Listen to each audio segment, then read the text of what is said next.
클레어라고 하는 한 평범한 호주 여자분이 계셨습니다. 이분이 대학을 졸업하고 은행에서 일하게 됐습니다. 그런데 일이 좀 따분하고 별로 도전적이지 않아 평생 직장이 될 것 같지 않아서 고민하다가 영국으로 유학을 떠납니다. 영국에서 공부하는 동안 틈틈이 생활비를 벌기 위하여 시작한 일이 노인 요양원에서 노인들 간병하는 일이었습니다. 그 뒤 공부를 끝내고 호주에 와서도 작곡 공부하면서 요양원에 가서 노인들 돌보는 일을 계속했습니다. 그런데 이상한 일은 별로 잘한 것 같지도 않은데 돌아가실 날이 얼마 남지 않은 노인들이 자기를 보면 붙잡고 자기 인생을 얘기하는 것이었습니다. 아마 잘 받아줬겠죠. 말을 잘 받아주니까 노인들이 다 자기 인생을 얘기합니다. 그런데 이 브로니 웨어는 듣다 보니까 다 다른 삶을 살았던 노인들인데 얘기하는 걸 다 들어보니까 거의 공통적인 특징이 있는 걸 발견합니다. 그래서 이 브로니 웨어는 노인들이 자기가 얘기했던 인생에 후회되는 걸 다 듣고 책을 하나 씁니다. 그 책이 죽을 때 후회하는 5가지란 책입니다. 사람들이 다 다른 삶을 살았고 다 나이가 달라서 요양원에 왔는데 인생을 마무리하면서 후회하는 것이 거의 비슷했다는 얘기예요. 그 5가지가 뭐냐? 첫째는 나는 내 자신에게 정직하게 살지 못한 것 후회한다라는 거입니다. 그러니까 내가 살고 싶은 삶이 아니라 남이 나에게 기대하는 삶을 살다가 끝났다. 남이 나에게 기대하는 삶이 아니라 내가 살아보고 싶은 사람 살았으면 좋겠다. 이런 후회. 두 번째, 특별히 남자 노인들이 거의 다 이런 후회를 한다고 하는데 내가 그렇게 열심히 일할 필요가 없었는데 열심히 일하고 돈 벌다 보니 어느 날 되돌아보니 부인하고도 서먹서먹하고 자녀들은 이미 다 커져 있고 진짜 내가 가정을 위해 일했는데 가정은 별로 자기를 좋아하지 않은 걸 발견하게 됩니다. 너무 그렇게 가정을 포기하면서까지 일할 필요가 없었는데 라는 후회를 했다고 그래요. 세 번째 후회는 이겁니다. 나의 감정을 주위에 솔직하게 표현하며 살았으면 좋았을 뻔했는데 좋으면 좋다, 싫으면 싫다, 어쨌다 내 감정을 솔직하게 표현하고 싶었으면 좋겠는데 숨기고 억누르고 그렇지 않은 척, 안 그런 척하고 살았던 것이 후회되었다. 그리고 네 번째, 친구들하고 조금 더 재미있고 좋게 살았으면 좋을 뻔했는데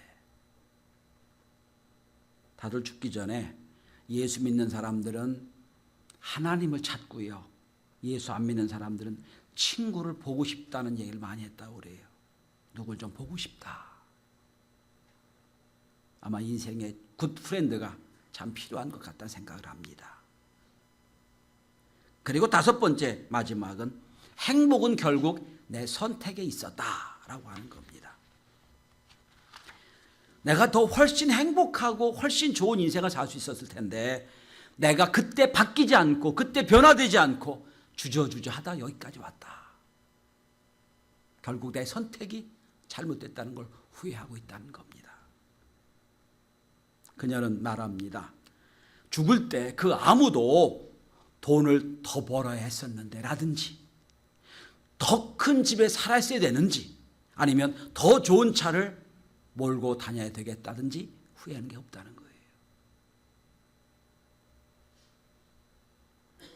일본 호스피스 병동에서 1000명의 환자의 마지막을 살펴본 의사 오츠 스위츠라고 하는 일본 의사가 또 역시 비슷한 책을 썼어요. 죽을 때 후회하는 25가지. 이 책도 베스트셀러인데요. 거의 똑같습니다. 25가지 중에 같은 것. 첫째는 사랑하는 사람에게 고맙다고 말을 많이 했었더라면 하는 후회. 두 번째는 진짜 하고 싶은 일을 했더라면 하는 후회. 6번째는 꿈을 꾸고 그 꿈을 이루려고 노력하지 못한 것에 대한 후회. 8번째는 만나고 싶은 사람을 만났더라면 하는 후회. 10번째 후회는 죽도록 일만 할 필요가 없었는데라는 후회. 거의 똑같지요. 그러니까 동양이든 서양이든 인생의 마지막을 돌아보면 거의 같은 결론을 내린다는 거예요.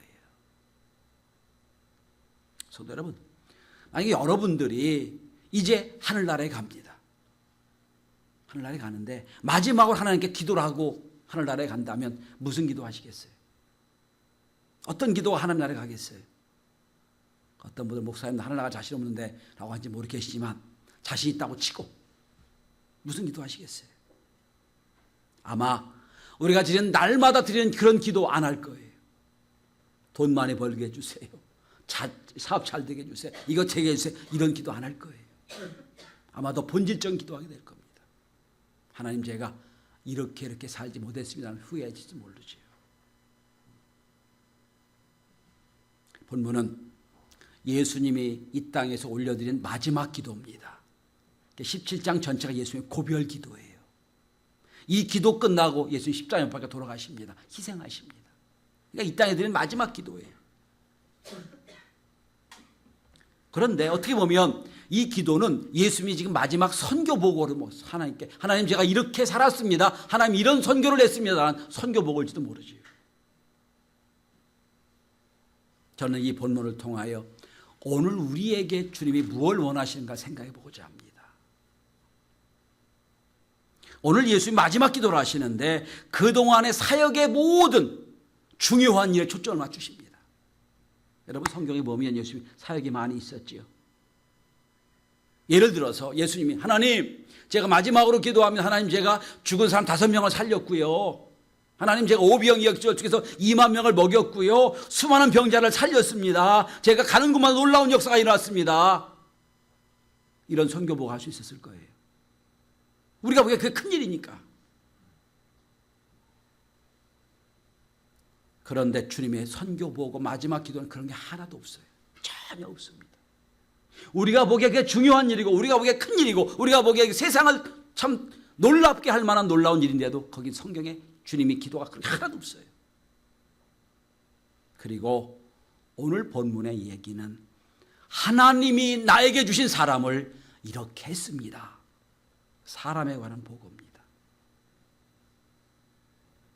그러니까 주님이 보시기에는 많은 수많은 사역을 감당했지만 주님이 보시기에는 가장 핵심적이고 가장 중요한 가치는 하나님이 예수님에게 맡겨진 사람들에 관한 거예요. 예를 들어 제가 만약 하나님 앞에 고백한다면 하나님 제가 엄청난 교회를 이루었고요. 많은 성도를 모았고요. 사회사업을 많이 했고요. 하나님 이렇게 하다 왔습니다. 그거 소용없다는 거예요. 제가 하나님께 보고는 하나님 제가 몇 명의 사람을 하나님이 사람 만들었습니다. 하나님 제가 성도들을 말씀으로 잘 키워서 이렇게 훌륭한 인물 만들어냈습니다. 그 기도밖에 못한다는 거예요. 주님 보시기에 돈 얼마나 많이 모았냐 중요하지 않아요. 얼마나 큰 교회냐 중요하지 않아요. 나에게 맡겨주신 사람 어떻게 했느냐 중요하다는 거예요. 오늘 본문에 보시면 6절과 9절에 이렇게 말씀하십니다. 세상 중에 내게 주신 사람들. 9절에도 나옵니다. 내게 주신 자들을 분명히 얘기합니다. 하나님이 내게 주신 사람은 이렇게 했습니다. 라는 고백이. 성도 여러분, 예수님 시대에 예수님을 쫓는 많은 무리가 있었어요. 수많은 대중, 수많은 군중, 이게 중요한 게 아니에요. 예수님은 마지막 시간 주님이 하나님이 허락하신 12명의 제자에게 집중합니다. 하나님, 12명의 제자를 이렇게 했습니다. 라는 기도예요. 하나님 주신 사람이라는 거예요. 여러분, 예수 믿는 사람들은 모두 다 하나님 맡겨주신 사람이 있음을 믿으시기 바랍니다. 맡겨준 사람이 있어요. 예수 믿는 아내에게는 안 믿는 남편을 맡겨주셨어요. 예수 믿는 남편에게는 안 믿는 아내를 맡겨주신 거예요. 또 우리 자녀를 맡겨주셨어요. 일부 예배 영유아부 선생님들, 아동 선생님들 25명이 오늘 예배 드렸는데 그들도 오늘 예배 시간에 맡겨진 아이들이 자기 맡긴 아이들이 맡겨진 사람이 있다는 거예요. 속장이십니까? 속회 회원들이 맡겨진 사람들이. 왜? 셀 수 없는 수많은 가정이 있지만 내 자녀를 나에게 맡겨주셨다는 것. 나에게 맡겨주신 자녀예요.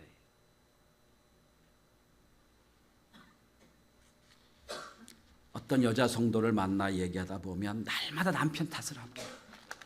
남편 때문에 이것도 못하고 저것도 못하고 저것도 못하고. 제가 듣다 보면 남편이 악의 근원처럼 여길 때가 있어요. 설사 그렇다 할지라도 여러분, 그건 나에게 맡겨진 사람에 대한 태도가 아니에요.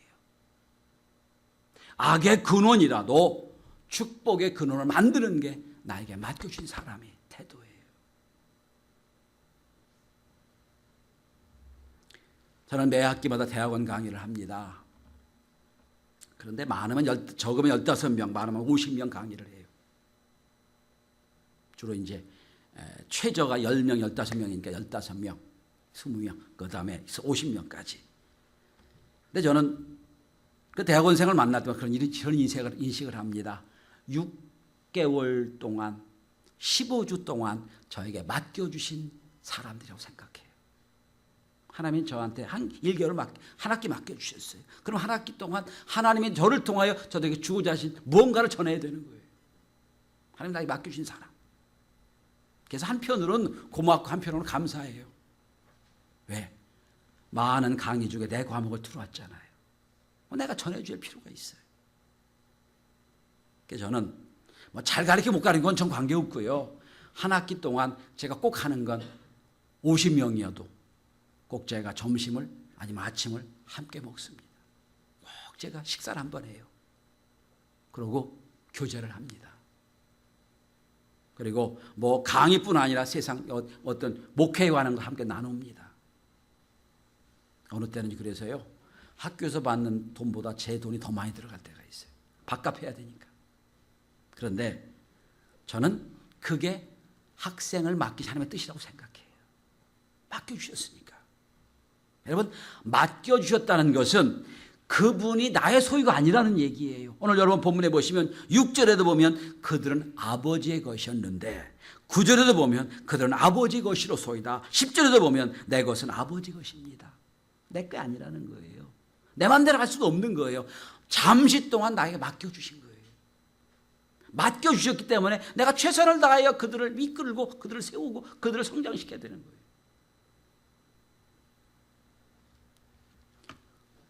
우리는 지난 2주 동안 그동안 10개월 동안 섬기고 그동안 10개월 동안 기도하고 애썼던 믿음의 사람을 모셔오는 일을 했습니다. 여러분에게 맡겨주신 그 영혼들, 만약에 이번에 주의 전을 인도하지 못했다면 그 영혼은 지금 어디가 있습니까? 오늘 말씀의 제목이 그겁니다. 내게 주신 사람들은 어디에? 이게 제목이에요. 내게 맡겨진 사람들은 지금 어디 있냐는 거예요.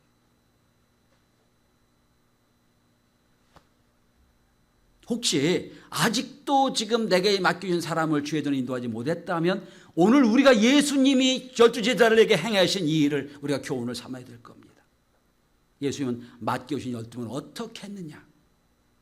첫째로 6절에 보시면 예수님은 그 맡겨주신 사람들에게 하나님의 이름을 나타내셨습니다. 여러분, 예수님은 그 능력과 그 위치를 볼 때 당신이 당신의 영광을 받아도 충분하신 분입니다. 왜? 하나님과 같은 분이시거든요. 내가 했다고 나에게 당신 스스로 영광 받아도 충분히 되실 만한 분이에요. 그런데 예수님 그렇게 안 하셨어요. 모두 다 하나님께 영광 돌렸습니다. 모두 다 하나님께 영광 돌렸습니다.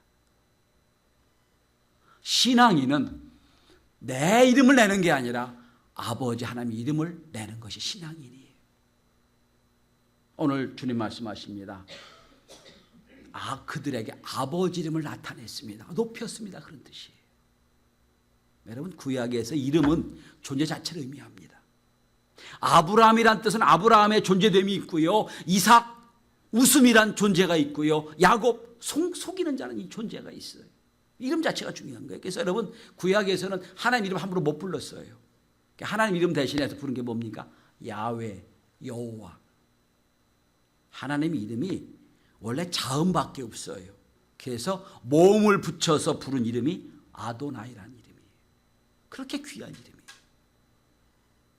이름이에요. 나에게 맡겨진 자녀에게 하나님 이름을 드러냈다는 얘기는 아버지 이름을 높였다는 뜻입니다. 어떻게 높입니까? 그들을 다 하나님 자녀를 만들었다는 뜻이지요. 그들을 통하여 아버지 이름이 높여졌다는 뜻입니다. 저와 여러분들이 일평생 할 일이 있다면 저와 여러분을 통하여 아버지 이름을 높이는 일이 되어야 됩니다. 우리는 경영학적으로 보면 하나님 이름 높이는 마케팅 담당 이사들입니다. 그래서 여러분 고린도전서 10장 31절에 보면 이렇게 말씀합니다. 그리스도인은 먹든지 마시든지 무엇을 하든지 다 하나님 아버지의 영광을 위하여 하라. 이게 우리에게 주신 사명이에요. 주님은 어떤 위대한 일을 하셔도 당신 영광 받지 않으셨어요. 아버지께 영광 돌리셨어요.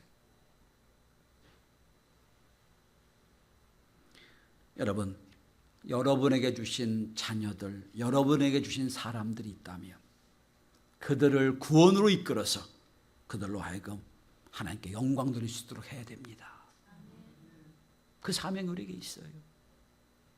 둘째로, 오늘 예수님은 다 예수께 주신 사람들을 어떻게 하느냐면 8절과 6절에 보면 나는 아버지 주신 말씀들을 그에게 주었사오며 9절에도 보면 그들은 아버지 말씀을 지키었나이다 라고 되어 있어요. 여러분 성경 읽다 보면 예수님 수많은 일을 하셨습니다. 수많은 기적을 베풀었어요.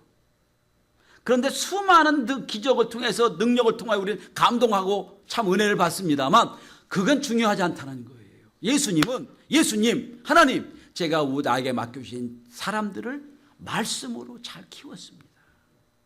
말씀을 그들에게 주었는데 그들 그 말씀을 따라서 말씀대로 살았습니다.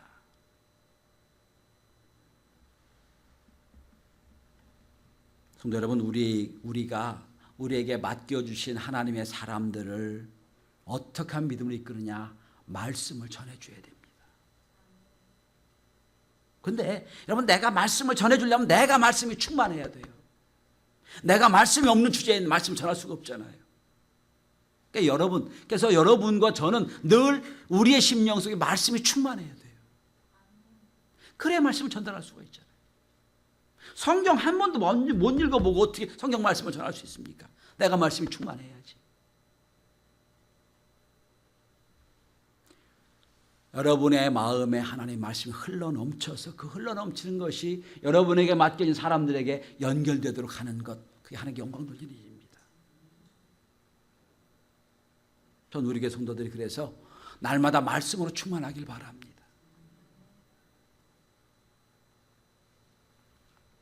주일날 대변 그렇지 않은데 다른 예배 때는요 눈만 감고서 제가 뭐라고 하지요? 왜 그런 줄 아세요? 말씀을 들어야 되는 시간인데. 물론 제 잘못도 크죠. 재미있게 말씀 못 전하니까 눈 감고 있겠지요. 그런데 말씀이 잘 전달돼야 그 말씀이 생명이 있을 거 아닙니까? 그래서 예수님은요 5병이의 기적을 일으키고 2만 명이 먹겨서 사람들이 깜짝 놀랐죠. 그런데 주님은 그거 중요하지 않다고 얘기해서 요한복음에 보면 그게 무슨 말씀인지 말씀으로 잘 해석해 주십니다. 하늘에 내려온 만나인데 그 만나는 나다 하면서 내가 생명이 떡이다 말씀 연결해 주시죠. 기적이 중요한 게 아니라 말씀이 중요하다는 말씀이에요. 그리고 세 번째, 오늘 본문에 보면 예수님은 이 주님이 맡겨주신 사람들을 위해서 기도하십니다. 9절에 보면 이렇게 말씀하십니다. 내가 그들을 위하여 비옵나니. 기도하십니다. 성도 여러분, 예수님은 하나님 맡겨주신 12명의 사람들을 얼마나 기도하셨는지 몰라요. 예를 들어 봅시다. 12명의 제자를 부를 때도 그 전날 밤새도록 기도하셨어요. 밤새도록 철야 기도하신 후에 12명의 제자를 부르십니다. 그 제자들이 은혜를 받고 능력을 받고 나가서 귀신을 막 내쫓는 놀라운 역사를 합니다. 그러다 보고를 합니다. 예수님 귀신을 내쫓았습니다. 그때 주님 말씀하십니다. 내가 기도했더니 하늘에 사탄이 땅에 떨어진 걸 내가 보았다. 기도했다고 돼 있어요.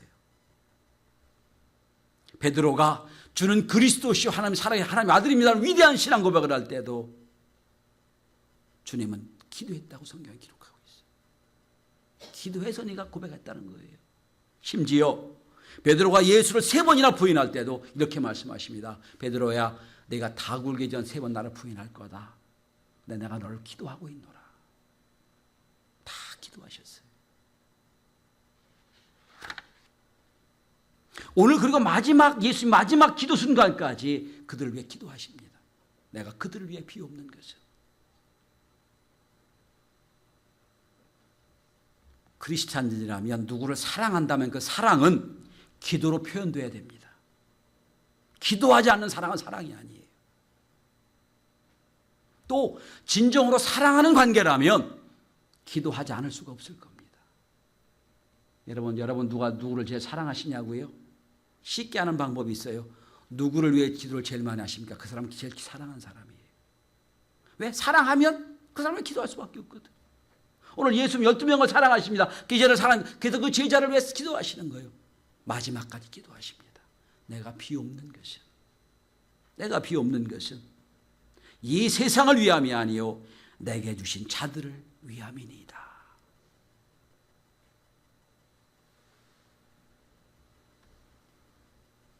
말로는 사랑한다 하면서 한 번도 그 영을 위해 기도하지 않는다면 그 사랑은 좀 생각해 보셔야 돼요. 사랑이 아닐 수도 있습니다. 다 바꿔 표현한다면 진짜 사랑하는 사람이 있다면 그 사람을 위해서 열심히 기도하셔야 돼요.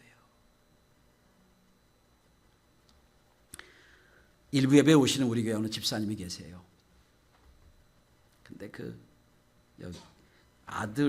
여자친구가 예수를 안 믿는데 아마 자기 아들하고 잘 사귀나 봅니다. 근데 이 여자 집사님 마음이 걱정이 되는 거지요. 안 믿는 며느리 오면 어떡하나 고민이 되는 것 같아요. 그래서 언제부턴지 그 며느리의 이름을 불러서 헌금을 하십니다. 처음에 제가 몰랐어요. 누구다 보니까 그분이 이 아들 여자친구를 놓고 기도하는 거예요. 기도 제목이 똑같아요. 하나님 누구누구를 만나 주십시오. 이거예요. 근데 뭐 헌금만 드렸겠어요? 기도하고 있겠지. 저는 하나님이 그 영혼을 언젠간 어떤 방법이든지 만나 주시리라 믿습니다. 여러분 그게 뭡니까? 그게 기도하는 거예요.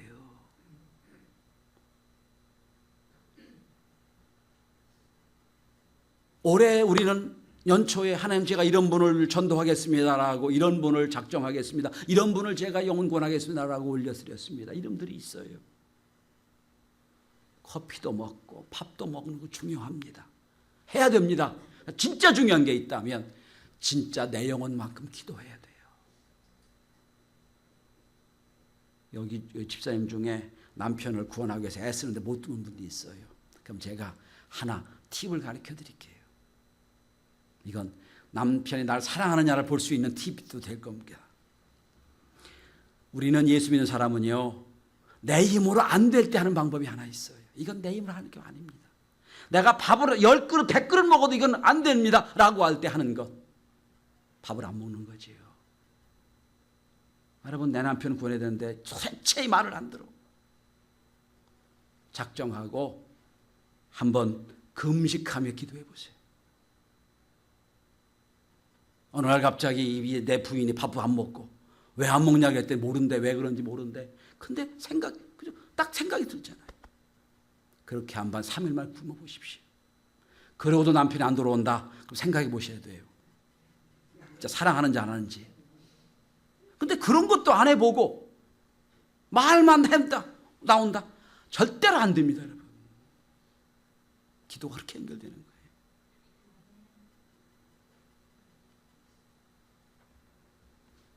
성도 여러분, 우리에게 맡겨준 사람이 있다고 믿어지면 오늘 주님처럼 우리를 통하여 그를 통하여 하나님 이름을 높여야 됩니다.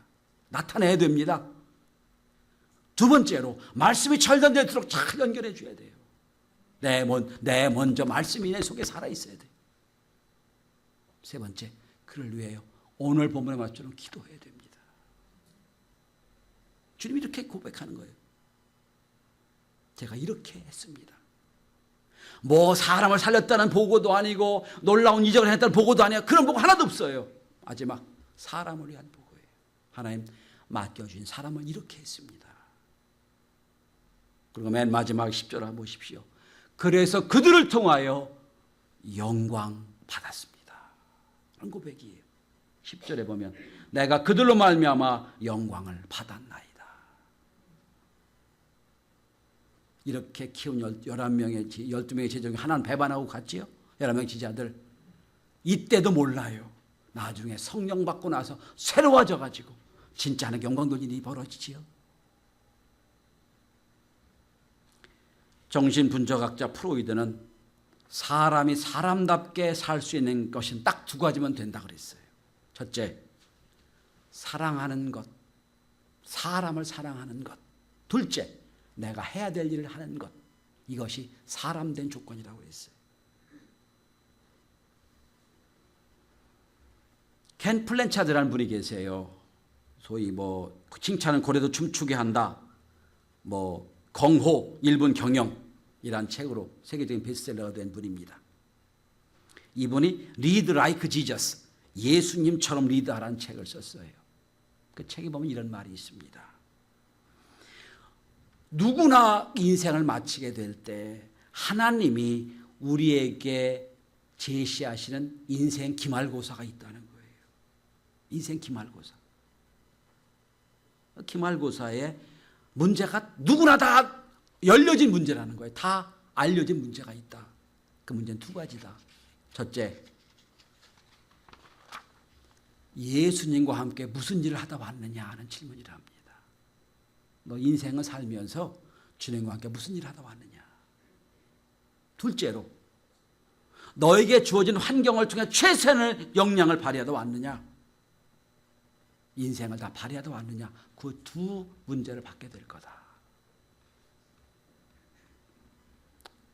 여러분, 10개월이 지났습니다. 저도 올 연말에 기말고사를 여러분에게 드립니다. 10개월 동안 주님과 함께 무슨 일을 하셨습니까? 또 10개월 동안 내 인생의 모든 걸 통해서 하나님께 어떻게 영광 돌리시겠습니까? 나에게 주신 사람이 있습니다. 그 사람들 지금 어디 있습니까? 나에게 주신, 하나님 맡겨주신 사람들, 오늘 주님처럼 마지막까지 그 영을 붙잡고 주님처럼 기도함을 통하여 하나님의 자녀로 만드는 저와 여러분이 될 수 있기를 주의 이름으로 축원합니다.